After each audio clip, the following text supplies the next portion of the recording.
Good morning. Good morning. Man, this has been an incredible year this year. This will be our first complete year, start to finish. First complete year from January to December, start to finish here, and it's been beautiful. Our lives have changed immensely this year, and the only reason that this is possible today, I'm going to be frank with you, is discipleship. And that's going to be one of the topics we talk about today. There is no way around it. But today we're going to start by reading out of 1 Thessalonians 5. If y'all want to turn there with me, it's going to be verses 13 through 14. The word says, "But we urge you, brothers, to confront those who are lazy, your aim being to help them change, to encourage the timid." We just heard that earlier. To assist the weak, and to be patient with everyone. That's the one that hit me the hardest. My patience always being tested. Right here, the words very, very clearly speaking to us that we have to confront the things that are going on in our body. This is the family of God, and if it's not a family, then it's not operating properly. To be able to confront each other whenever we see laziness, or to be able to help each other change from the sinful nature that's been instilled in us our whole lives, or to encourage the timid. We've been doing that since the day all this started here. And that's been beautiful, seeing those who have been strapped with timidity, just bound up by it, step out, worship the Lord in boldness, speak to others in the community with boldness, to be able to stand up to family members with boldness, to friends with boldness who might come against them, and the beautiful changes that are going on in their lives. Amen. This is the tone that the Lord has been setting here. And that's what we're going to do today. Are y'all okay with that? Yes. All right. In Luke 14, verses 25 through 27, it says, "Large crowds were traveling along with Yeshua. Turning, he said to them, 'If anyone comes to me and does not hate his father, his mother, his wife, his children, his brothers, and his sisters, yes, and his own life, he cannot be my Talmid.'" Do y'all recall the word Talmid, what that means? Disciples, right? He says, "Whoever does not carry his own," and this is in the CJB, which happens to be my favorite translation, and I believe says this in an interesting way. 27 says, "Whoever does not carry his own execution stake and come after me cannot be my Talmid," cannot be my disciple. That's a beautiful thing, because to carry an execution stake means that you've been indicted of something. You don't end up on an execution stake just because. It means you have done something that has earned your way there. And it just so happens that Jesus, our Savior, he earned his way there by being a full-fledged Son of God. It wasn't through criminal activities. It wasn't through slander. It wasn't through gossip. It wasn't through bickering and fighting in the community. It was by being a full-fledged Son of God. And that's it. That's what earned him an indictment that then got him an execution stake. And Jesus desires the same thing from us. He desires that we pick up our own execution stake. That would require that we've been indicted of something. And then we get to become his disciples as we pick up that execution stake, as we become what we're calling today a repeat offender. Go ahead. All right, so now we're going to look at Matthew 11.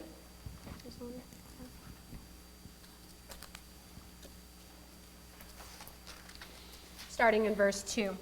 There. "Meanwhile, John the Immerser, who had been put in prison, heard what the Messiah had been doing. So he sent a message to him through his Talmudim, asking, 'Are you the one who is to come, or should we look for someone else?' Jesus answered, 'Go and tell John what you are hearing and seeing. The blind are seeing again, the lame are walking, people with leprosy are being cleansed, the deaf are hearing, the dead are being raised. The good news is being told to the poor, and how blessed is anyone not offended by me.'" So here we see that Jesus wanted people to see and to hear what he was doing. It wasn't some philosophical argument. He wanted people to tangibly see and hear what he was doing. Amen. Matthew 10, verses 16 to 20 says, "Pay attention, I am sending you out like sheep among wolves. So be as prudent as snakes and as harmless as doves. Be on guard, for there will be people who will hand you over to the local Sanhedrins and flog you in their synagogues. On my account," on whose account? On my account, says Jesus, "you will be brought before governors and kings as a testimony to them and to the Goyim," or to the unbelieving Gentiles. "But when they bring you to trial, do not worry about what to say or how to say it. When the time comes, you will be given what you should say, for it will not be just you speaking, but the Spirit of your heavenly Father speaking through you." There are two main points there that the Lord was pointing out to me, and that when people in the community come against us, when people, whether it's strangers, family members, friends, whatever have you, there are two places that we're often brought to. We're brought within the local places of worship, in the local bodies, and in secular places like in political offices, maybe a courtroom. These things can happen within the body whenever it's not acting as it should, and it will happen with the unbelieving Gentiles who are out in the community amongst us. What this doesn't do is exclude one from another. We can easily find those who are very ready to persecute us for actually following Jesus within the body, in the community, in a courtroom, a governor, some sort of law enforcement officer, anyone. We shouldn't be surprised whenever we are brought not just in a courtroom or just persecuted by someone in this community, but even within the local churches. Today our message is titled Repeat Offender. What we're looking at today is that the enemy, he's also called what? The accuser, right? The enemy is the accuser, and if he's standing in the courtroom with us, and he's got you in front of a whole crowd of people, believers, unbelievers, everyone, and there's a jury there as well, and he's got you standing there. Are you going to be classified that maybe this past year in 2019 you've committed an infraction? That's the lowest, right? That's like a speeding ticket whenever you're going like 5 miles an hour over and the cop pulls you over anyways and he gives you a ticket and you have to go. That's an infraction, right? It's just about insignificant. You don't become a criminal to society based off of speeding 5 or 10 miles an hour over the speed limit. This is much like in Mark 4 when the seed falls on the path in the parable of the four soils. The seed falls on the path and then just comes and gets picked up by the birds, by the enemy. He quickly snatches something like that up. Or maybe the enemy might be able to accuse you of a misdemeanor. This becomes a little bit more real in a legal setting. Maybe you do get convicted of the misdemeanor, but you're no felon yet. This is much like in the parable of the four soils, a seed that falls on rocky soil. It can easily be changed. Are you a criminal because of a little misdemeanor that you got in trouble with in the community? No. Most of the community would not see you as that. A felon, that's a little different. With a felony, we're going to make that equal to having a whole faithful year. An infraction would be one step of faith. A misdemeanor would be a faithful season, or a felony would be a whole faithful year. Maybe you're like us. This is the first full year of getting to be a part of this ministry. Our lives have changed incredibly, so the enemy might be able to classify us as a felon, right, and before his jury of accusers. And that's but that's still like the seed that falls amongst the thorns. It would take root. It'll even bud, leaf, grow, all of these things. But what have we seen time and time again? Maybe you've seen it in other ministries. Maybe you've seen it in this ministry. Seed can take root, and roots can go deep, and leaves can bud. And nonetheless, things can be choked out over time. And that's something that hurts. It hurts to see with friends, with family members, with people who come into this body and we come to love so much. And then over time, sin chokes things out. So we don't want to be just classified as a felon either, because even a felon can go maybe receive a little bit of discipline and punishment through the legal system, spend some time being accused and in jail. But over time, we come back into society and go right back as they have always been.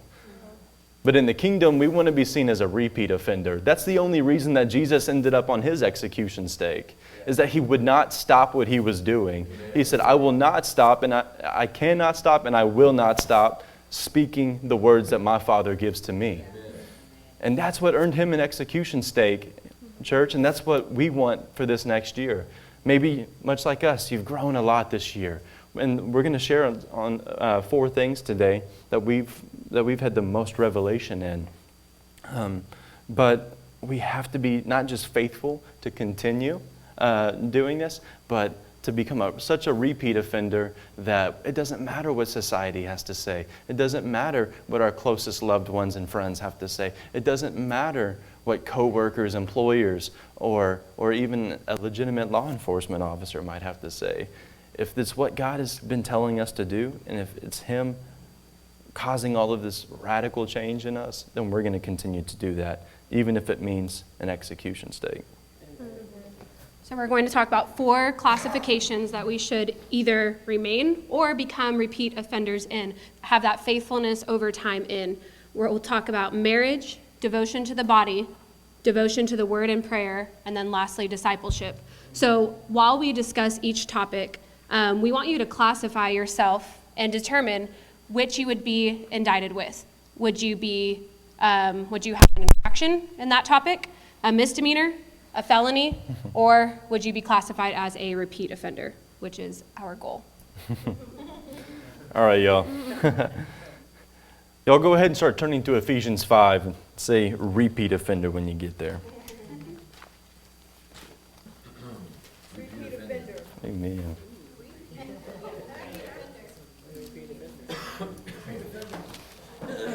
The beautiful thing about this church, we have a few people with experience in this in our body. So.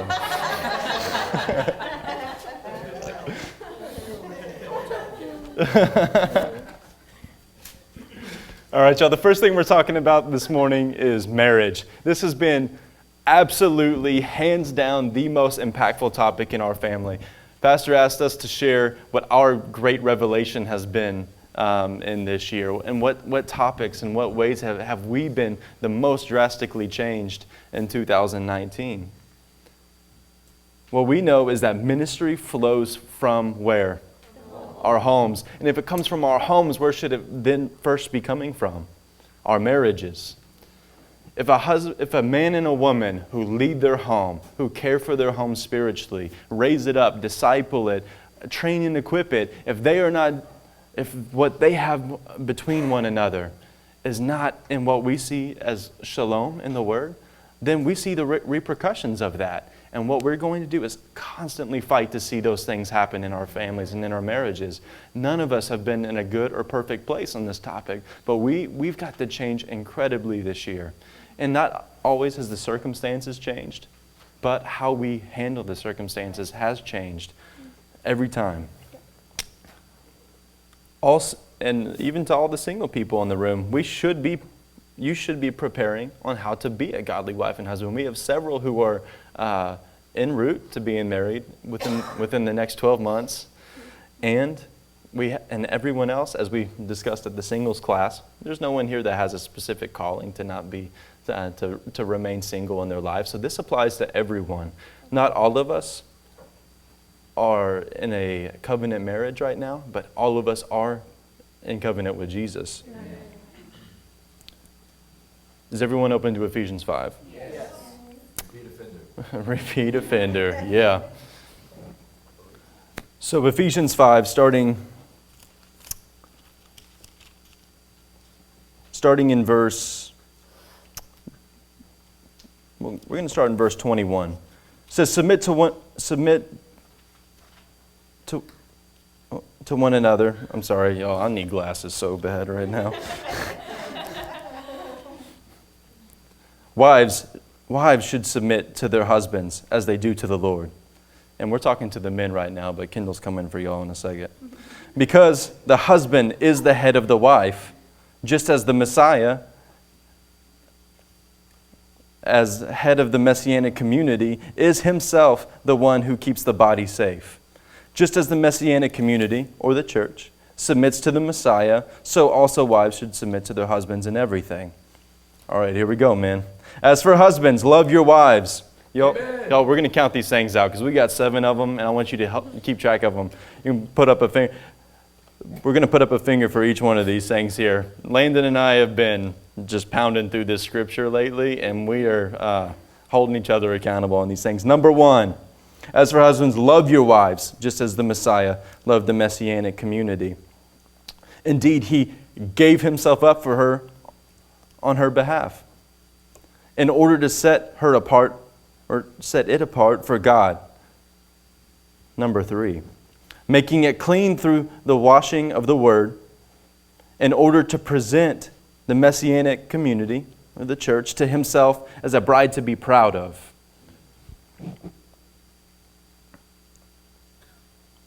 I'm sorry, my eyes are going crazy. We're going to have to move this thing up.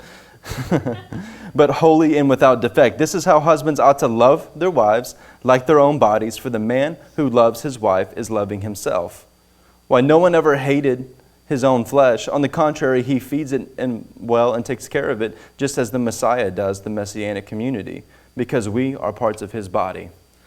We're seeing here that the 7 things, and I know many of us have been through marriage enrichment this year, or even pre-marriage counseling as you're getting prepared to do this.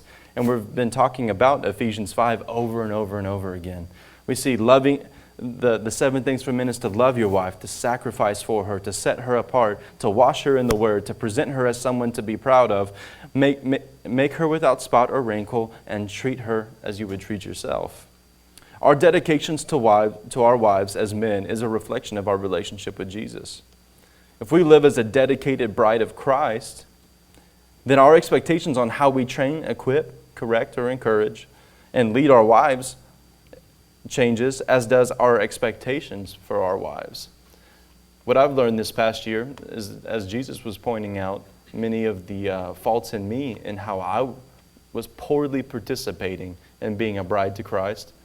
And as he's grown and matured and corrected these things in me throughout this year, I've started to see the exact same expectations in my own marriage.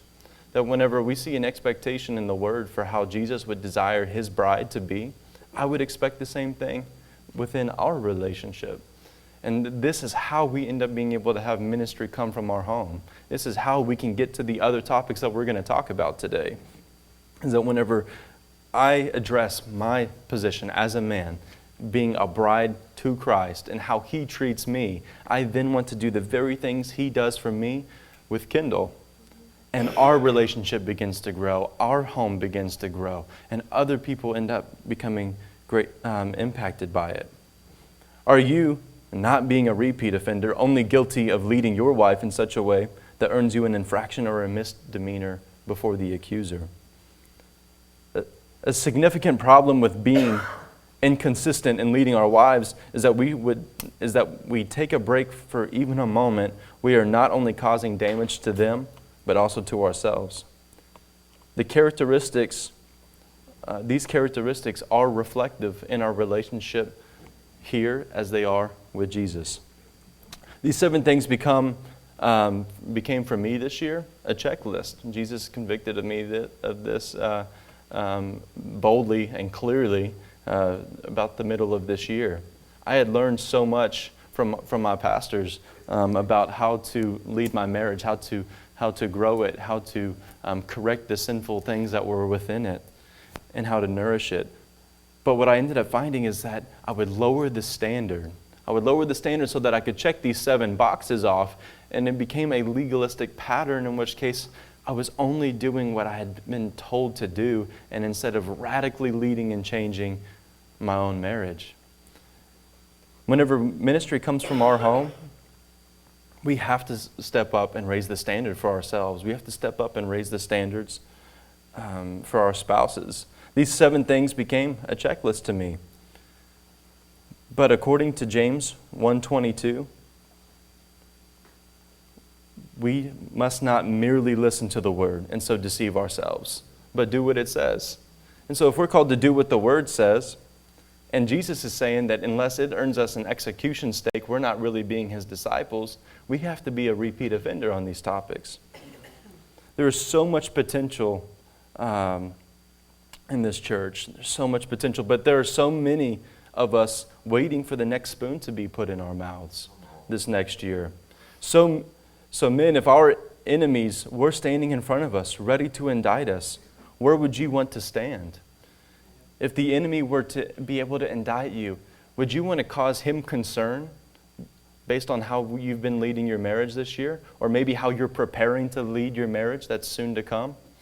This is something that God has been speaking so loudly in my ear about this year, has been changing my heart so much on convicting and growing and maturing our family.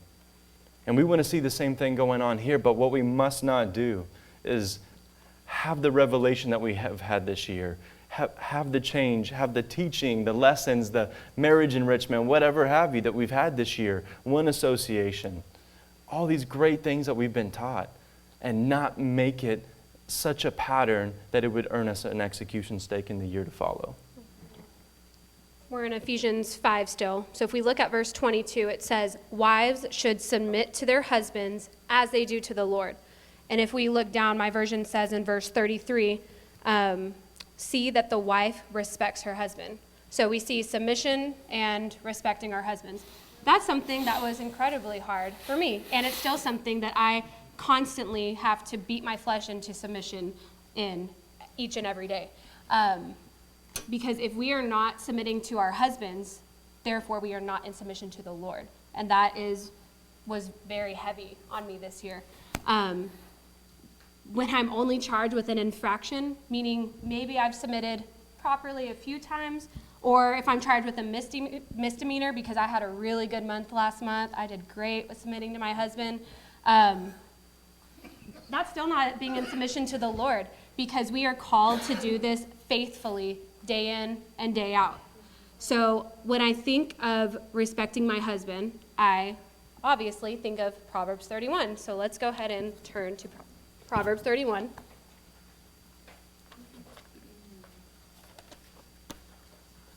Say there when you're there, or repeat offender when you're there.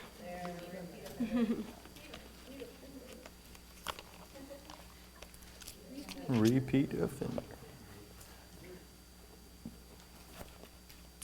So when we look at verse 23, it says, her husband is respected at the city gate, where he takes his seat among the elders of the land. So it says that he is respected. So we have to think, well, how did he earn that respect to sit with the elders in the land? Well, if we look at all the verses prior to that verse, we see all the different qualities that this wife of noble character has. It says that he trusts her. She's a great asset to him. She brings him good, not harm. She works with her hands. She rises before the sun's up, and on and on and on. We see all of these things before it gets to the fact that her husband is respected, right? And so her husband isn't having to worry about how his house is being ran. He doesn't have to worry about his home, his children, all the other responsibilities, because his wife is taking care of those things. So if we as wives do what we're supposed to do, then we are not becoming a hindrance to our husband. We are actually advancing his ministry and proving to be respectful of him, and makes him in turn respected by others. Amen. So we call this capable woman Ishit Chayel. Hope I said that right. That directly translates to the woman who strives to live a full life of service to God. So that is what this capable woman is described as. And that's what we want to be described as too. If we look, I think the verse that sums up this woman is in verse 17. It says, she gathers her strength around her and throws herself into her work. So for me, that's a big one, because the Lord called me out of my career, but he did not call me out of work. As wives, we are called to put our husband's goals and tasks before our own. That's hard for me. I'm a to-do list person, a task-oriented person, right? So I have my list that I have to get done each day. He can handle it, right? Or, yes, of course I'll do that for you when I'm done with this. No, we're called to put him first. We are called to serve him and to put his goals and tasks before our own. We're called, we see in Proverbs 31, to do something that is profitable, which may look different in various circumstances. It doesn't have to be going into a business job every single day and working. It can be homeschooling. It could be taking care of your home so that other people don't have to come in and do that. It may look different for each and every person. Something profitable, it doesn't look the same in each and every family. Something else we see in all throughout Proverbs 31 is that we are meant to be organized in the way that we run our home. We talked about that's why her husband is able to sit with the elders in the land, because his home is taken care of. He doesn't have to worry about what his wife is doing, right? So this includes being organized in the things we do, like running errands, cooking, cleaning, laundry, groceries, all of the above, right? And so some may say, well, that's not my job, or he can help too. It doesn't have to just be me. Surely he can do his own laundry, right? But it is our job, right? We're called to be DCD. We're called to not care a damn about what the world says. But that doesn't include not caring a damn what your home looks like.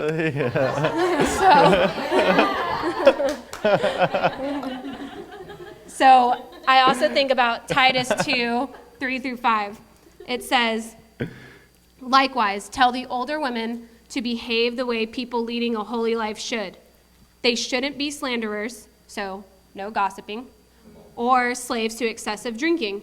They should teach what is good, thus training the younger women to love their husbands and children, to be self-controlled and pure, to take good care of their homes, and submit to their husbands. In this way, God's message will not be brought into disgrace. So it ends by saying God's message will not be brought into disgrace if you are doing these things above, right? So you don't just get to pick and choose what you want to do. It gives you a list. So if you're not doing any of those, then God's message is brought into disgrace. So that was really heavy on my heart. This is one of my stones that I keep on me, because I'm not up here saying that I've got this all down. I literally have to read this and put this into practice day in and day out. So before our year ends, evaluate yourself. Are you guilty of eating the bread of idleness more than you hunger for the fruit of exemplifying a godly character of being a wife? We must be charged as repeat offenders in opposing the ideas of independency and mediocrity in the world, right? We see it all the time. Feminism, you don't have to do that, but that's what the world says, right? We have to oppose that. We have to oppose the idea that I can do what I want. I'm a free woman. Treat myself. All of those ideas, right? We must oppose these ideas and become repeat offenders in this. When we only do this occasionally, when we only oppose these ideas occasionally, we allow room for idleness to take root in our lives and grow into a tree, right? So we might have been classified as having committed an infraction this year, or maybe a misdemeanor, or maybe we did really well and we're felons. But a repeat offender is one who takes what they've learned and applies it consistently. And that's what my goal is going to be for this year. Everybody say with me, Shalom. Bayit. Shalom Bayit is a home that is in Shalom. That's what we're talking about here. This is why this is the first topic that we've talked about today. We have a few more things that we want to look at together. But if we cannot get to these other things successfully, effectively, and impact our lives and others around us, if we're not putting this in place. We want a Shalom Bayit, a home that is found in Shalom. So men, are we lowering the standard of Ephesians 5 so we can check off the boxes daily?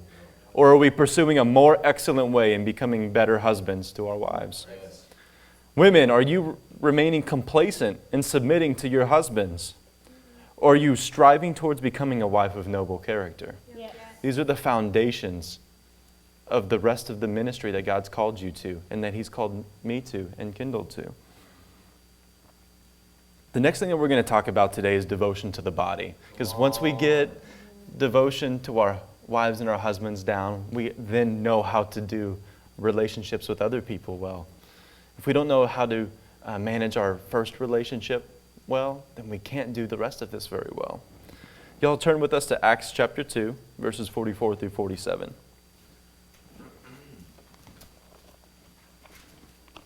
Repeat offender. Amen. It says, all the believers were together and had everything in common. I think Sage says this like 20 times a day in our house. They sold property and possessions to give to anyone who had need. Every day they continued to meet together in the temple courts. They broke bread in their homes and they ate together with glad and sincere hearts, praising God and enjoying the favor of all the people. And the Lord added to their number daily those who were being saved.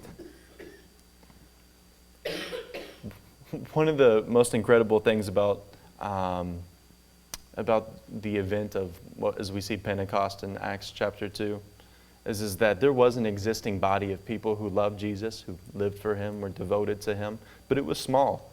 But that day, those who were on the outer edges, who were on the outer circle, they were drawn right into the middle. They were unified. The same tongues of fire that were on the original people who loved the Lord and were living for Him were on those who were being drawn in as well. There was a unification that happened, that after those who felt like they were on the outside, or maybe had some feeling like they were second guessing, or were feeling like they weren't included, or any of those things that the enemy does to cause distance between us, they were drawn in and they understood each other. They spoke the same language, and though they all came speaking different languages.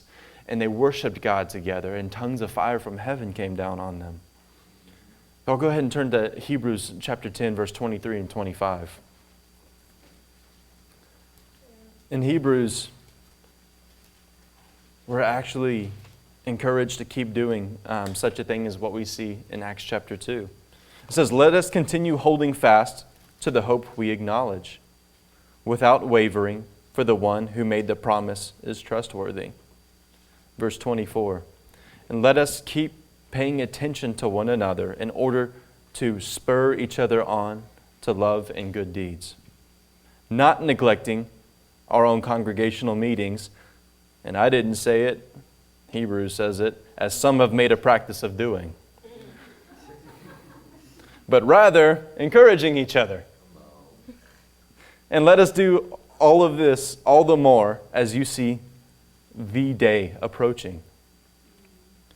This is, especially with the holiday time, church, this has been such an interesting topic. It's like, where am I supposed to be? Am I supposed to be here or there? Do I go and see these people, or do I go spend time with these people, or whatever, right? Or maybe it's, man, we have a busy time this year. Do I come and spend time with the body, or do I get caught up in the spirit of the holiday time, the busyness, the busybody activities? There's now, I think we have a quote sheet in our house, or a quote document that several people keep everything on. I think Sage and Aaron are behind that, but it's growing immensely. And one of the quotes that I've loved the most that Sage has added to our house is, she said, just imagine if Jesus' disciples went to go spend time with their parents on Passover. They wouldn't have been there for the Last Supper. They said, sorry, Jesus, I need to go spend time with my mom and dad. I can't be there at the Last Supper. And so this is the same concept. That it's not always to that extent, but the same concept, in which case we oftentimes can get distracted with maybe, for me, it's easy to get distracted with work. Or for me, it's easy to get distracted with other activities. It's not always easy to focus on what's going on in this body. But as we make sacrifices in our lives to give time with our spouses, we then learn how to make sacrifices to spend time with one another in this body. And that looks like our regular congregational meetings. That looks like even if there's some illness going on, going out of your way to be a part of that congregational meeting. You need healing? This is the place to get healing. Come here. No one's scared of the sickness or whatever you got. Come here, and we'll find healing here. Or maybe it's our Bible studies and worship nights. Or maybe it's whatever's going on in your own home. I know in many different homes here, we've had prayer meetings, Bible studies, women getting together to pray with one another and read the Word together and encourage each other. Or maybe it's meeting somewhere in the community. This type of dedication to one another is what spurs us on to love and to good deeds.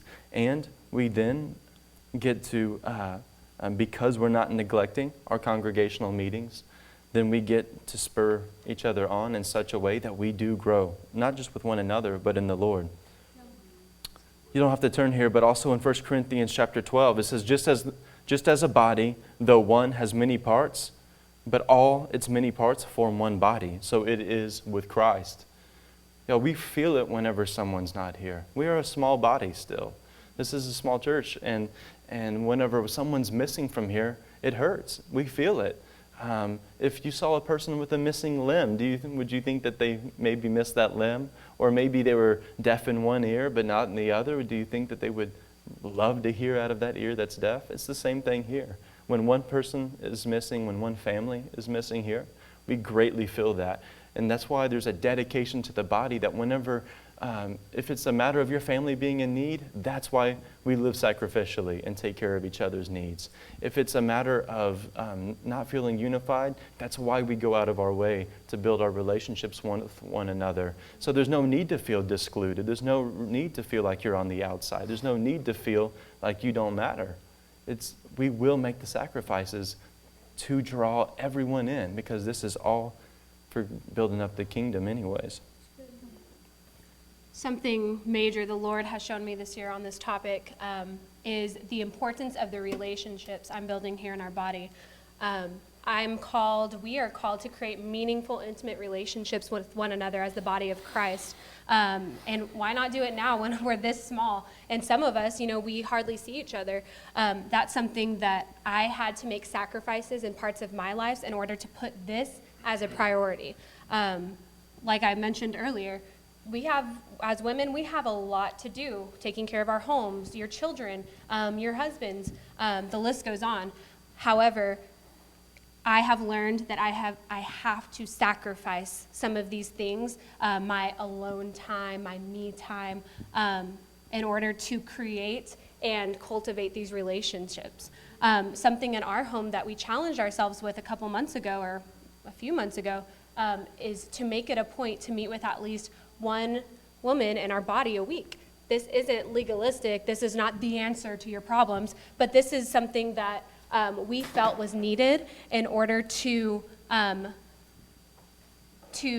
combat the temptation that we had to isolate ourselves or to just worry about ourselves and what we had to do. But this made us not just me focused, but outer focused on the body. And that's why that we enjoy now, right? These things used to be, okay, I have to meet with someone a week. Who haven't I talked to, right? And we used to get so caught up in that, thinking, okay, kind of like a list, like a rotating list, right? But now it's just our joy to do this. We don't have to even think about it. We're like, man, I need to meet with this person. I haven't seen them in a long time. So this was the step that I personally needed in order to prevent myself from isolating myself and to get what I had to do done instead. So I don't need that time to myself. What I need is my sisters. So we need to ask ourselves, who are we spending time with, and is that producing fruit? That's something that I've had to ask myself this year with, especially just in the workplace. I love my coworkers, but I have to ask myself, is that producing fruit? I love my family, but I have to ask myself, is that producing fruit? So every time that you get together with someone, it's not just to gossip, like Titus 2 speaks against. It's not just to relax and hang out, but we're called to spur each other on to love and good deeds and to produce fruit. Not every relationship within the body or maybe outside of this body is in the state that we would like it to be in someday. I myself am putting in effort on relationships in my life, and maybe they aren't incredibly fruitful yet. but man, I'm going to put in everything I can to make that a fruitful relationship. Maybe it's friends from an old lifestyle, or maybe it's family members from an old way of living, or maybe there are other people in the community, or even each other in this body. I know that not all of our relationships are going to be perfectly where we want them to be, but we are going to put in the effort to develop these relationships to be as they should be, as the Word describes. The kind of relationship that builds us up, that builds each other up, that spurs each other on, that propels each other forward, in which case we're able to confront one another in a godly fashion and it not be offensive, because we all have each other's best interest in mind. These are the types of relationships that we are growing here. And so we have to look at this as, am I being a repeat offender in this topic? Or maybe this year I was just guilty of an infraction, a monthly meeting with someone that I might crawl out of my house and go spend time with somebody. Or men, maybe it's an infraction or a misdemeanor of like, man, it's important to me to spend time with my brothers, but my job, it just gets in the way. Joe has come up with a great way of, as busy as his job schedule is this year with him starting their new business. He's like, man, my office is open on Thursday evenings. Y'all come out. And it was kind of funny. We were drinking beer and having fun at a physical therapy office. But as he's adjusting us and fixing all of our physical problems, and we're talking about the Word, it's beautiful. It's great.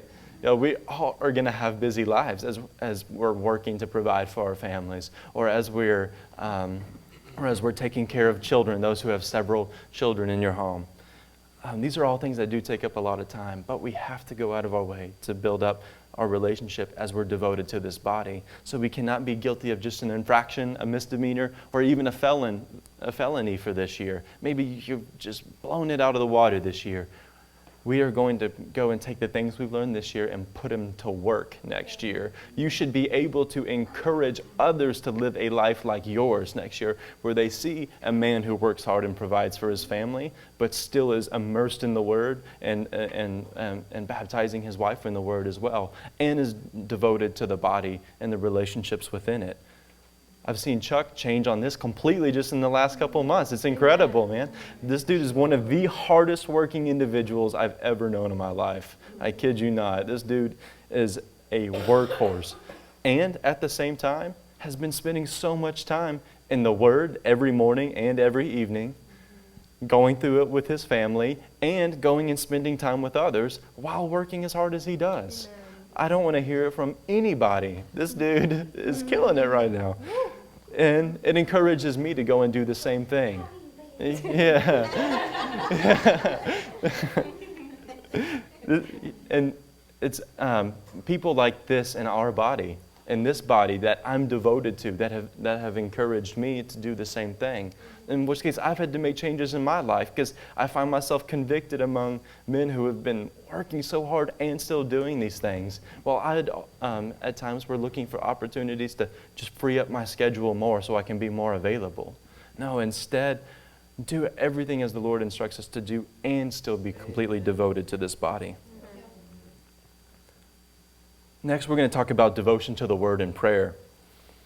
And man, the Lord has grown this immensely in our whole home this year, and that not only has it happened in our lives, but in everyone else in our home. That as people have come in, and including ourselves, as our lives have begun to change, as we've devoted ourselves either to our spouses, as Kendall and I have done, or even Landon and Emily in our house, or each of you, or maybe devoting ourselves more to Jesus, and then devoting ourselves more to one another. What we find is that everyone's love for the Word has been growing and growing, that everyone's love for prayer has been going and going. I recall Michael saying, hey, we're not going to have our prayer meeting this week. And everyone's like, what? We're not going to have our prayer meeting this week? And I think one still went down anyways, just organically. We were like, well, we're here, and it's a Wednesday, so why don't we pray? It's just, these things happen. Whenever you have a lot of people who are together and just love the Word and love to be in the Spirit. Y'all turn to Joshua chapter 1, verse 8. repeat offender when you're there.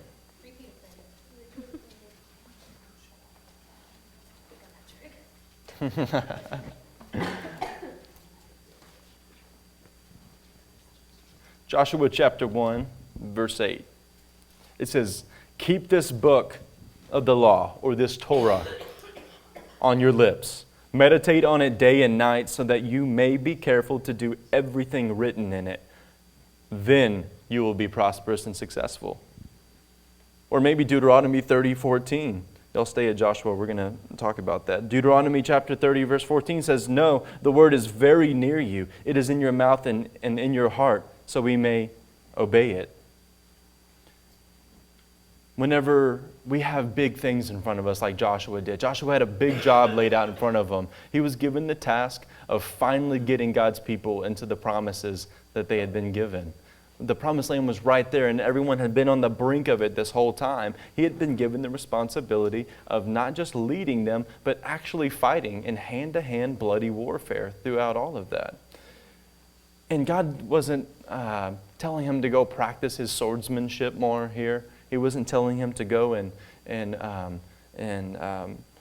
train up his men more in a matter of warfare or combat, but rather he says, keep this word, keep this book of the law on your lips at all times. Meditate on it day and night so that you may be careful to do everything written in it. So just like we read in James in James earlier, not just a hearer of the word, but being a doer of the word is what actually causes an impactful growth and change in us. And it makes him prosperous and successful thereafter. God does desire that we train our hands and equip ourselves in our careers, our jobs, in whatever endeavors we're a part of, but he more so desires that our hearts are filled with his word, that it's on our lips at all times, that this is the content of our conversations when we meet together, that it's what's in our mind and in our heart in the most stressful of times, whenever others come against us, or maybe it's whenever money's really tight one month. Or maybe it's that we've been faithful on some praying and praying and praying for something and we still haven't got it yet. It's whenever his word is flowing through our hearts, thus like a fountain coming out on our tongues. And it's what's in our mind and in our conversations, that's what makes us prosperous and successful. The thing is, though, in our American lifestyle, we have such a busy life that's so demanding all the time. The word talks, I believe in 1 Thessalonians, about those who are not actually busy with hard work, but rather just busybodies. This is the kind of community that we've been trained in our Western world so much. One that's always has something to do. If it's not a job, then it's a little league sport of some nature maybe. Or if it's not that, then it's some other activity going on. Another group to be a part of, another club to be a part of, another association to be a part of. One thing or another. There's always something else going on. But whenever we are actually dedicated to being in the Word every day, and we're dedicated to being in our prayer closets every day alone with our wives, with your husbands, men as brothers, women as sisters. When we're dedicated to doing these things together, has it not already gotten in the way of other things that we have going on in our lives? I recall Joshua, whenever he first started coming around and visiting us and getting to know us, he's like, man, I love what's going on here, and I love learning. Every time I'm here, the content of the conversation, I learn so much. This dude takes the best notes I've ever seen. And he has pages and pages and pages and pages of notes from the content of our conversations. And then he says, but other people are getting upset that I'm not spending as much time with them anymore. But I'm growing so much here. How do I handle that? Or maybe it's an employer. I've experienced this in the last 12 months of whenever we have a society that's full of yes men and yes women that will never tell their employer no for anything because you'd like to keep the security of your career or your job at the moment. I've learned a lot this year, in which case they say, well, why don't you spend your free time the way as all these other people do? Look how profitable that they're becoming. Look how rich they are. Look how successful and promoted they're becoming. Well, that time had been going to me being in the Word, to me fellowshipping with the body, to me dedicating myself to prayer.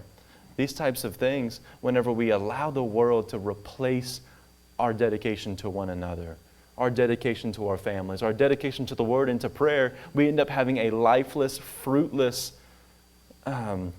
lifestyle, in which case we cannot produce anything, but we feel like at least we're not in contention with others. Whenever we're being a repeat offender on being devoted to the Word and to prayer, we might offend an employer at times, because that's everything that's of value to their life. That person, if they don't know and love the Lord, that career that they are managing, overseeing you in, is everything that they care about. And your priorities are not going to align with theirs. It's okay to upset that person, by the way. It is okay to be offensive on that topic. It is offensive to someone whenever you don't carry the same priorities as they do. And you might find yourself in contention there. But that's not something to worry about. Jesus said that we will find ourselves being brought into the synagogues and into the local courtrooms on account of His name, that people would come against us. And He said to jump with joy. He said to shout and jump with joy because of these things, because it is an opportunity to get to minister to those who don't know Him. It's an opportunity whenever your employer, or maybe it's a friend or family member who desires more time with you, but it's become such a fruitless relationship, you cannot keep dedicating more and more time to it. The opportunity is then that we get to encourage a friend or family member to have a more fruitful relationship. It's not a matter of cutting any one person off. It's a matter of taking a stand for godliness in these relationships, and that comes about because of a dedication to the Word and to prayer. Or maybe you're offending yourself with battling inner desires. I don't know about you guys, but this has definitely been me. And that I find myself maybe at the end of a hard week where I've been faithful to the Lord and what He's instructed me to do, and maybe it didn't turn out the way that I thought it would. Maybe the results of putting in all that effort for godliness in my family, or with those in my home, or maybe with this body, or maybe even my job, or something else that I do in my free time. Maybe the results didn't come out the way that I would like them to have come out. And then I start to doubt myself as to why I'm so dedicated to the Word and to prayer. If only I would have taken our 2-hour prayer meeting and made some more sales, we would have money to pay our bills better this month. Or maybe if I weren't so dedicated to getting up early and going and never missing a meeting on a Sunday morning, then I would have more time to get myself administratively organized during the week. Or maybe then our family wouldn't be so tired and stressed out. Maybe then our kids wouldn't be so grumpy and grouchy. Whatever it is, we have these inner desires and battles that whenever contention comes up, we doubt ourselves as to why we're doing what we're doing. But we have to be encouraged. We have to be dedicated to the Word and to prayer, church, because like it was said to Joshua, this is what will make you prosperous and successful. So for us ladies, we have a lot on our plates. We've already established this, right? So some of us, we're just learning how to be godly women. Some of us learning how to be godly wives. Others of us learning how to be godly women, wives, and mothers, right? So that's a lot on your plate. I can say now, without working my 75, 80-hour-a-week job, I am more busy, but with the things that actually matter in my life. I've had the privilege this year of filling my time with things such as discipleship helps, excellent wife study, our house Bible studies, prayer nights, worship nights, church on Sundays, women Bible studies on Saturdays, right? But these things are a joy, right? I used to think of them as burdensome. 1 John 5:3 says, "In fact, this is love for God, to keep His commands, and His commands are not burdensome." So it's easy for us as women to limit ourselves when the Lord is actually trying to expand our capacity. These things are meant to be a joy for us. I used to think that digging into the Word, using all these resources available to us, cooking, cleaning, attending church functions, I used to think those were burdensome and just a task on my to-do list. However, I've come to love and be passionate about these things because they drive me into a deeper relationship with my Father. When I let my daily to-do list get in the way of devoting myself to the Word and to prayer is when I allow the devil to have a foothold in my life. And I'm not just talking about reading for a couple minutes a day and, Psalm away keeps the devil away, right? No, it's actually digging into the Word and studying it to receive revelation from heaven, right? So I would not be convicted of being a repeat offender if I only just read for a couple minutes a day just to get it done. Like, okay, check, on to the next thing, right? That doesn't make me a repeat offender. I'm a repeat offender when I am devoted day in and day out to the Word and to prayer, but when my heart is in the right place in that, right? So I still have to work towards these things each day. I have to set my heart right before I even open up my Bible, because if I'm not careful, I can just be opening it up to open it up, get my daily reading done, and there, I'm devoted. Yes, Lord, I've done it. But that's not, the Lord wants our heart in the matter, right? So we must be faithful over time in doing this. Deuteronomy 30:11 says, "Now what I am commanding you today is not too difficult for you or beyond your reach." So ladies, say, "It is not too difficult for me." It is not too difficult for me. Or beyond my reach. Or beyond my reach. Say it again. Do that one more time. It's not too difficult for me. Not too difficult for me. Or beyond my reach. Or beyond my reach. There's So- some food spot. This year, we've got to lose the, well, I have too much on my plate to do all that, okay? Well, maybe you should reevaluate your plates.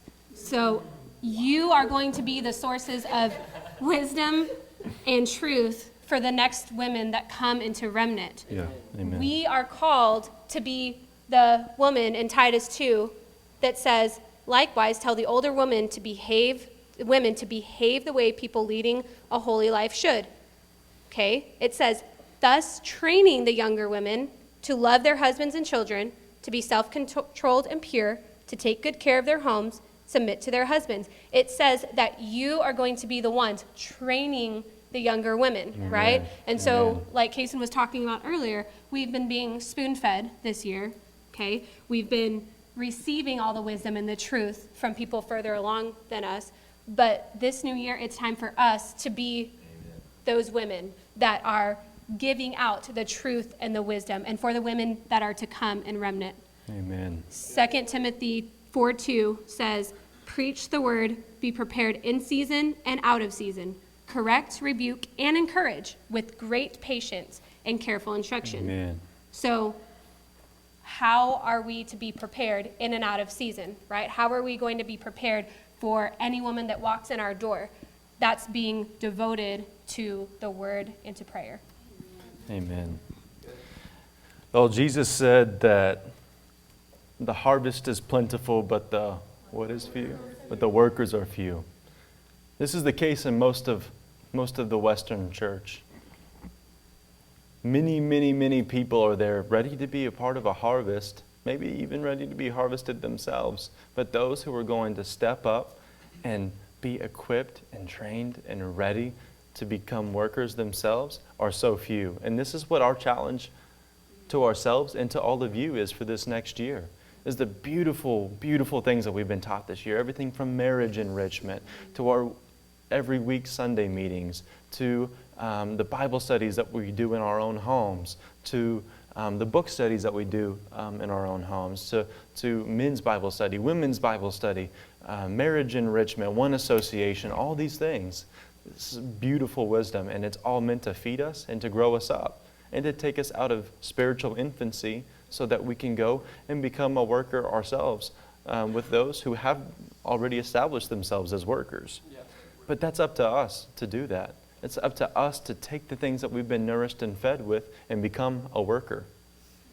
It says, like Kendall said, with 2 Timothy 4:2, "Preach the word and be prepared in and out of season, correct, rebuke, and encourage with great patience and careful instruction."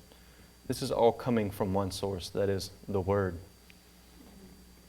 So we have to ask ourselves if we're being a repeat offender in this topic, that whenever maybe an employer or our schedules demand, or maybe a family member or a friend or a stranger demands our time or our energy or resources away, away from the Word, away from prayer, that takes us away from these things, do we end up folding and just changing and realigning with what the world says we should dedicate our time and energy and resources to? Or are we going to be a repeat offender who says, I don't care what the world has to say I should spend my time with. I understand I could make $20,000 more a year if I just made more sales and spent less time in Bible studies and less time with my family here at Remnant, or less time doing all this. I understand that. But I'm going to be dedicated to the Word and to prayer. And this all culminates under our final topic this morning, y'all, and that's discipleship. Amen. Peter denied Jesus 3 times, right? Do we deny even a little bit our association here because of the pressure that's being put on us by other people? Imagine if Peter had said yes whenever they confronted him at the time of Jesus' execution. He most certainly would have been executed right beside Jesus in that moment. And maybe the Lord would have protected him and preserved him and kept him around as an apostle and teacher and discipler to God's people. We don't know what the results of that would have been. Nonetheless, they would have certainly wanted to give him an execution stake just like the one Jesus had. But Jesus says that's an honor and a necessity to be a disciple of His. That it's not a problem, it's not something to be scared of, it's not something to be worried about whenever it happens, church, but rather it's a requirement. It's a requirement. We get to read the Word, we get to see the mistakes that Jesus' first disciples made, and we get to learn from them. We might still make them ourselves, but we get to read them and learn from them and apply them to our lives now. Whenever Jesus is being executed, at this time, or maybe today whenever we live in a society that has no concern or love for Him at all, and someone comes and says, oh, you spend all that time devoted to your body, devoted to reading your Bible, devoted to prayer, or devoted to your family at home or within your marriage, and we don't deny it even a little bit. Instead, we actually say, yes, this absolutely these are the priorities of my life. What do you think about that? That earns us an execution stake in this society. People will come against us. And if they don't, then praise the Lord. As we read earlier, we get to have the opportunity to minister to those who don't believe. Y'all turn to 1 Thessalonians 5, verses 12 through 13. Say repeat offender when you get there.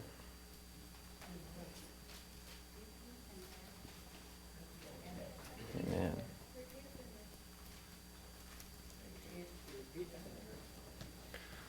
Verses 12 through 13 say, now we ask you, brothers and sisters, to acknowledge those who work hard among you,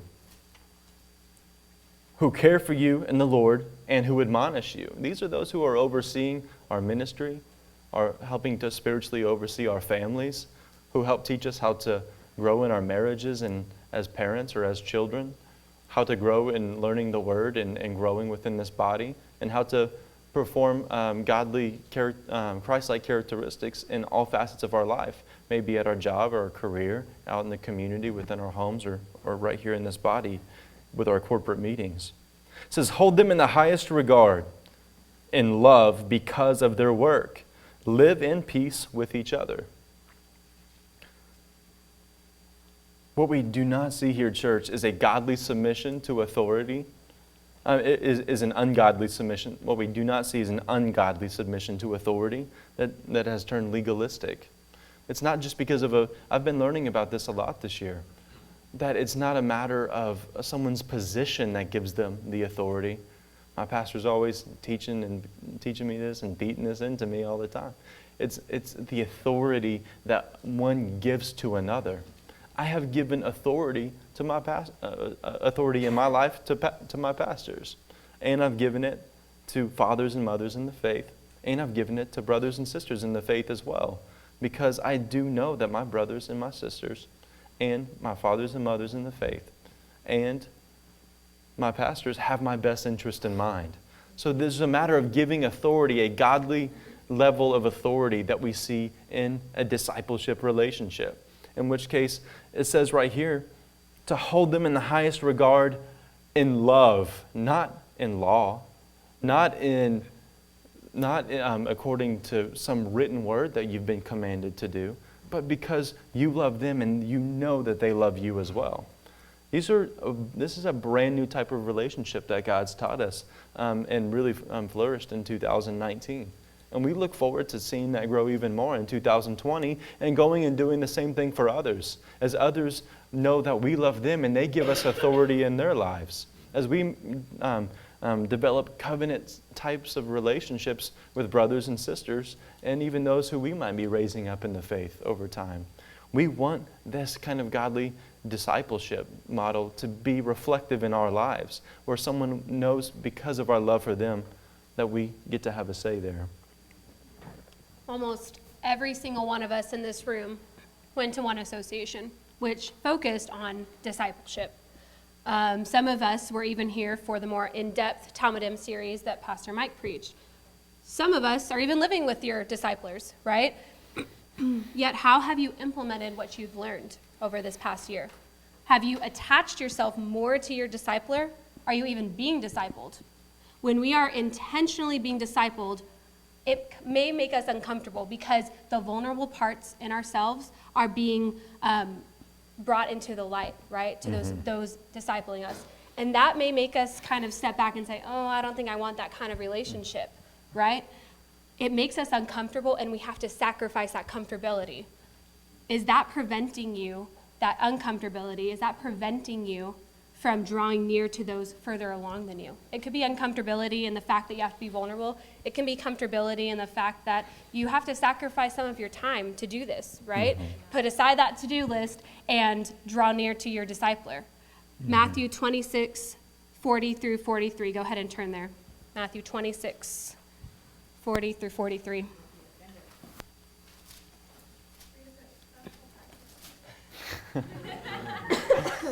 She's there. And he came to the disciples and found them sleeping. And he said to Peter, so could you not watch with me 1 hour? Watch and pray that you may not enter into temptation. The spirit indeed is willing, but the flesh is weak. Again, for the second time, he went away and prayed, my Father, if this cannot pass unless I drink it, your will be done. And again, he came and found them sleeping, for their eyes were heavy. So we see this situation here with Jesus and his disciples, right? And that was them with Jesus, right? So is laziness getting in the way of discipleship in your life, right? I know I can definitely fall victim to that. Maybe it's not laziness, but it's that busybody mentality Kason was speaking of and that we've been talking about, right? A repeat offender does not display inconsistency in their devotion to discipleship. Amen. You guys turn to Luke chapter 6 with us.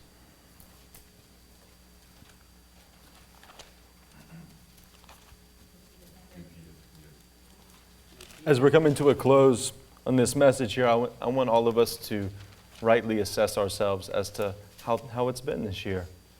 It's okay to rightly, truthfully assess yourself so that you know exactly what needs to happen in the days to come.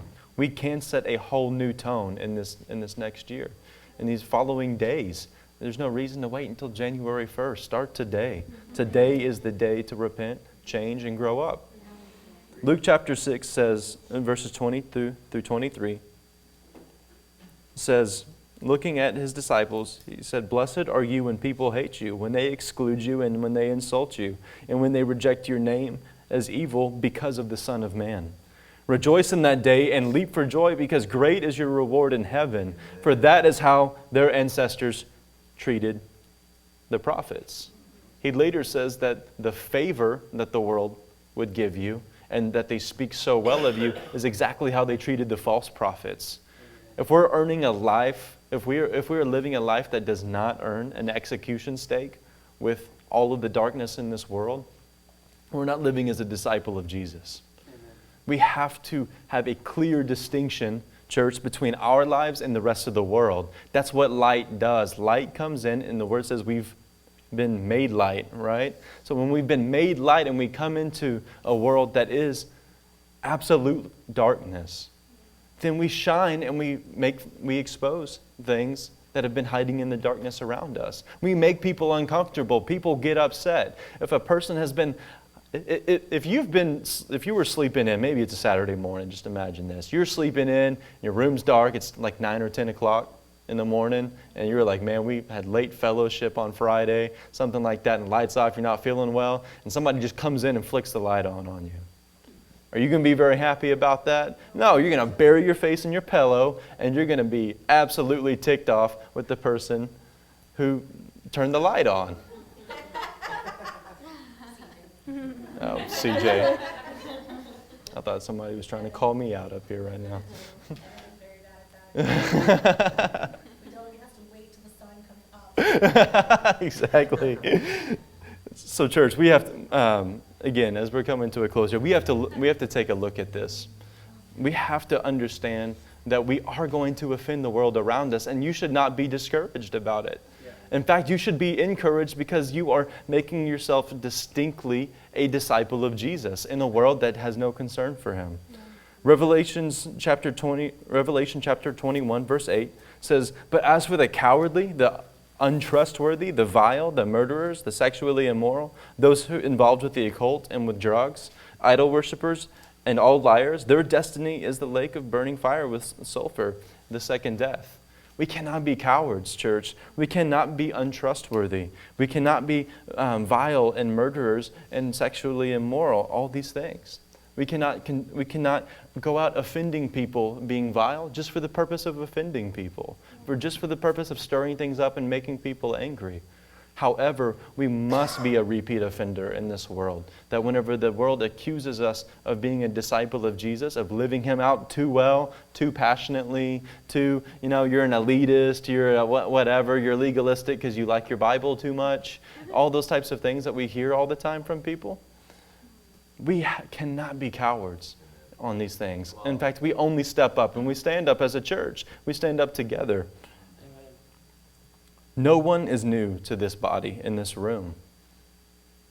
Almost everyone here has been here for a full 12 months, if not since the first days of this ministry.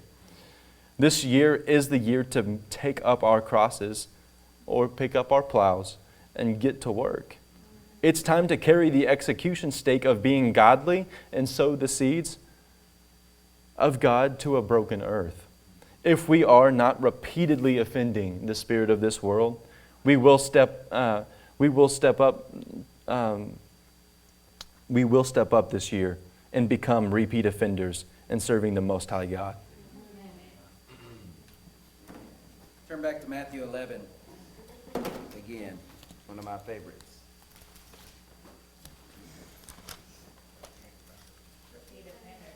All right.